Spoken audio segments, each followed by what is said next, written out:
So etong mga idol sa muling pagtapak sa itaas ng lona ng isa sa may tuturing na alamat sa mundo ng boxing na nooy naghari sa 4 na dibisyon na si Nonito Donaire Jr.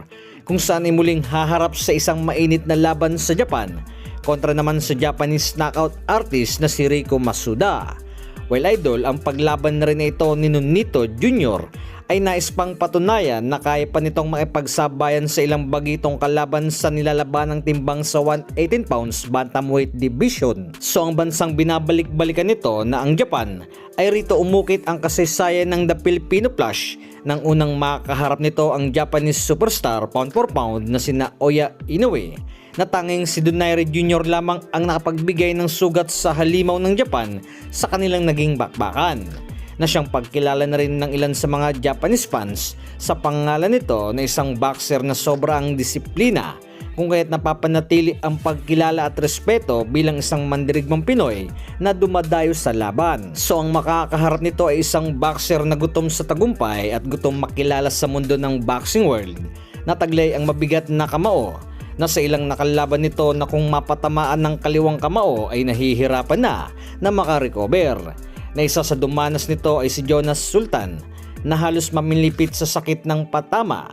So base naman sa ating nakikita sa bakbakang ito mga idol, ay medyo mahihirapan si Rico Masuda sa laban, na ayon na rin sa ilang prediksyon ng social media, 60% ang panalo ni Masuda na habang si Donaire 40% lamang.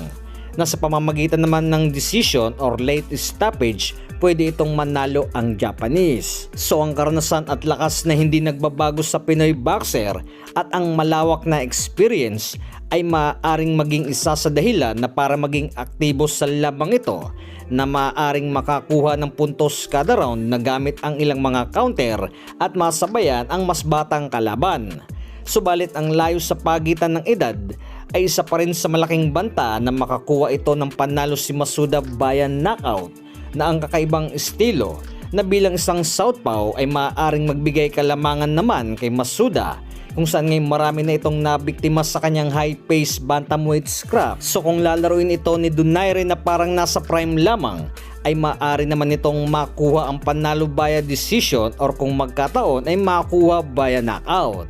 Na sa mga nakalaban ng Pinoy boxer ay pawang ang malakas na left hook nito ang iniingat-ingatan sa tuwing nakakalaban, na bagamat orthodox ito ay isa ang kaliwang kamao ni Donaire Jr. ang tila maladilubyo sa ilang nakakasalo nito, na yung tipong agaw buhay pag mapatamaan, na ang huling nakatikim nito ay si Japanese WBA bantamweight champion Seiya Tsutsumi, na halos masira ng Pinoy ang ilong sa ika-4 na round.